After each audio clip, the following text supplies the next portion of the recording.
Check करके देखना मेरे जाने के बाद, इस गांव में 60% मकान ऐसे होंगे जिन पे प्लास्टर नहीं होगा। बालियान साहब देख लेना सर, यहां से निकल के और कोई रास्ता तय करना हमारे लिए एक बड़ा कठिन सफर है, क्योंकि नाम पे उद्योग है, नाम पे नौकरियां हैं, नाम पे रोजगार है, ना हम पे जमीनें, हम पे एकमात्र हथियार है शिक्षा, जिसके कारण हम लोग आगे बढ़ने का प्रयास करते हैं।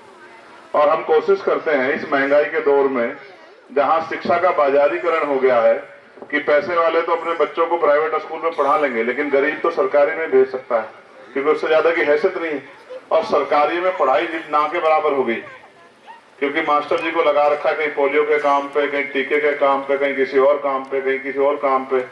फिर जो बचा कुचा है, कुछ अध्यापक भी इस नेचर के हो गए हैं जो बड़े पैमाने पे पढ़ाते नहीं। मैं सबके लिए नहीं कह रहा हूं, लेकिन कुछ मास्टर ऐसे हैं जो लापरवाही करते हैं, जबकि ये नहीं समझते कि एजुकेशन से क्या बदलता है।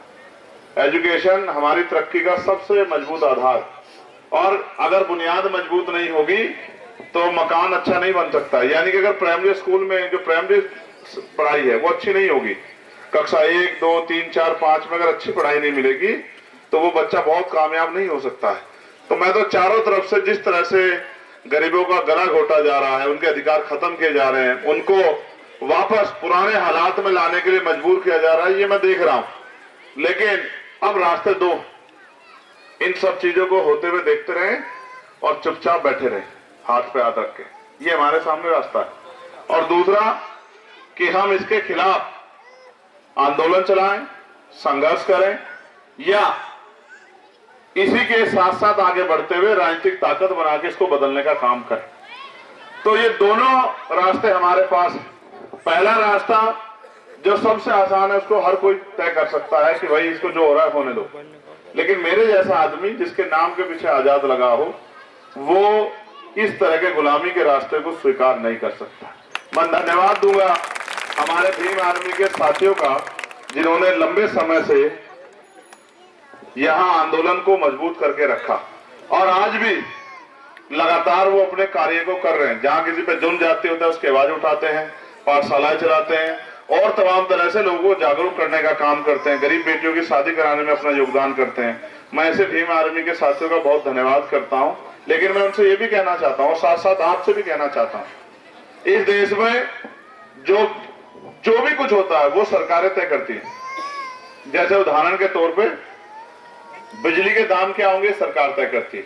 पानी के दाम क्या होंगे, सरकार तय करती है। सड़कें कहां अच्छी बनेगी, सरकार तय करती है। अच्छे स्कूल कहां बनेंगे, सरकार तय करती है। अच्छे हॉस्पिटल कहां बनेंगे, सरकार तय करती है। महंगाई क्या होगी, सरकार तय करती है। रोजगार कहां मिलेगा, किनको मिलेगा, किस विभाग मिलेगा, सरकार तय करती है। यहां तक कि अगर जुल्म होगा तो न्याय मिलेगा नहीं मिलेगा, ये भी सरकार तय करती है। सब कुछ सरकार के हाथ में। सरकार बनाता कौन है, जनता वोट देके। हम वोट देते हैं, इस वोट से ताकत बनती है। वो बैठा हुआ मेंबर तय करता है कि भाई हमें अपने क्षेत्रों के लिए क्या करना है।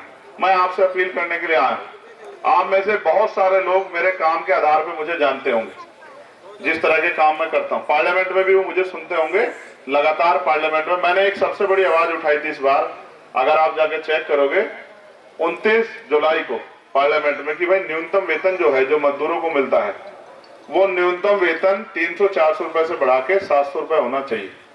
ये क्यों मैंने उठाई, क्योंकि मैं एक स्टेट में गया तो मैंने उनसे पूछा कि भाई मेरा काम है, मैं जिनमें से निकल के गया उनके हालात पूछना मेरा काम। तो मैं जब एक गांव में गया, तेलंगाना की बात है ये, तो मैंने उनसे पूछा भाई क्या काम करते हो, कि भैया मजदूरी करते हैं। तो कितने पैसे मिलते हैं, बोले 700 रुपए। मैंने कहा, मैंने और से पूछा आप क्या करते हो, कि हम पक्की मजदूरी करते हैं। कितने पैसे मिलते हैं, 900 रुपए।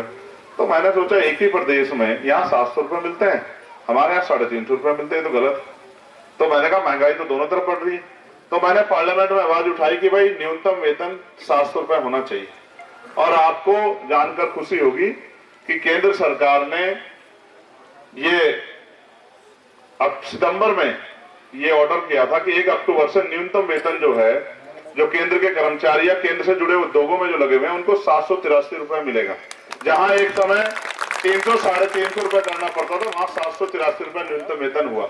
मेरा तो प्रयास है कि जिस तरह से महंगाई के इस दौर में प्राइवेट हॉस्पिटल में गरीब जा नहीं सकता, और अच्छा इलाज प्राइवेट हॉस्पिटल में ही है, तो ये व्यवस्था बदले, सरकारी हॉस्पिटलों में अच्छे इलाज की व्यवस्था हो। गांव देहात में मेरी माएं बहनें बैठी हैं, मैं तो बहुत कुछ देखा है मैंने जिंदगी में। हमें अपना पेट पालने के लिए भट्टों पे काम करना पड़ता है, कोल्हू में काम करना पड़ता है, खेतों में काम करना पड़ता है, सर पे ईंटें उठानी पड़ती हैं। पढ़े लिखे नौजवान बेरोजगार घूम रहे हैं, और क्या सब बयां करूं। ऐसा कभी मन में आता है, किसानों की लड़ाई देखता हूं, किसान सुसाइड कर रहा है, बहुत तकलीफ होती। सरकार टैक्स पे टैक्स बढ़ाई जा रही है। ऐसे समय में हम क्या करें? तो मुझे ऐसा लगता है कि बाबा साहब अम्बेडकर की उस बात को याद हमें करना चाहिए जो उन्होंने कहा था कि political power is the master की, राजनीतिक सत्ता की चाबी हमारे हाथ में, और राजनीतिक सत्ता के जरिए सारी परेशानियों का हल हो सकता है अगर वो चाबी हमारे हाथ में आ जाए। तो मैं आपसे मदद मांगने के लिए आया हूं कि आपको इतना लंबा समय हो गया वोट देते हुए, आप लोगों को वोट देते हो, वो वोट लेके अपना काम करते हैं, आपका काम तो नहीं करते। अगर आपका काम करते तो ये हालात होती आपकी? बता, कोई आया चुनाव के बाद पूछने के लिए आपके यहाँ बस्ती में कि आपकी सड़क कैसी है? कोई पूछने आया बिजली आती है नहीं आती है? कोई पूछने आया पानी का दाम क्या, पानी आ रहा नहीं आ रहा है? एक कड़वा सच ये है, आप पानी टेस्ट करा लो, मैं शर्त लगाता हूं, अगर आपके यहाँ का पानी 50% नगदो खराब ना निकला तो मेरा नाम बदल देना। आप पानी पियो जहरीला और मरो, किसी को कोई फर्क नहीं पड़ता। इस पानी से बीमारियां हो रही हैं।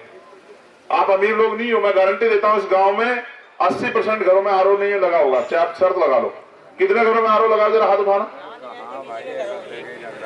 मुश्किल से हो गए 2, 4, 10 घर, नहीं हो सकते। इस देश में गरीब की कोई हैसियत ही नहीं है, वो 2 टाइम की रोटी उसको मिल जाए बहुत बड़ी बात है। इस पे भी लोग सरकारें कहती हैं 4 किलो 5 किलो राशन देके कहती है सरकार के बहुत बड़ा काम कर रही है, जबकि ये नहीं पता।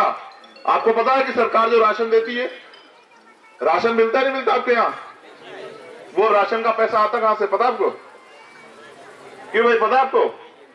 बोला जी, कहां से आता पता आपको? मोदी जी घर से नहीं देते हैं। ये जो आप सामान खरीदते हैं ना, ये जो टोपी आपने खरीदी है, इसका जब ये खरीदते हैं ना, इस पर टैक्स लगता है। आप पीने के पानी की बोतल खरीदते हो ना, उस पर टैक्स लगता है। ये कुर्सी खरीदते हो, उस पर टैक्स लगता है। ये जो मोबाइल खरीदा, उस पर टैक्स लगता है। इस देश में टैक्स लगता है। यहां तक कि अपने बच्चे की वर्दी खरीदते हो, चीनी, दूध, आटा जो आप खरीदते हो, सब पे आप टैक्स लगता है। आपकी कमाई का पैसा जाता है सरकार के खाते में, और उसी पैसे का सरकार का बजट बनता है, और उस बजट से सरकार जो है योजना बनाती है। आप ही के पैसा आपके ऊपर लगा के सरकार ऐसा दिखाती है जैसे बहुत बड़ा काम कर रही है। आप अपने बच्चों से पूछो जिनको पढ़ा लिखा के आपने तैयार किया कि वो रोजगार करके आपकी परेशानी हल करने काम करें, इज्जत की जिंदगी प्राप्त करें। कुछ नहीं है। सारी सरकारें मिलकर उद्योगपतियों के लिए काम कर रही। जब उद्योगपतियों के लिए काम होगा तो आपके हिस्से में कुछ नहीं आएगा।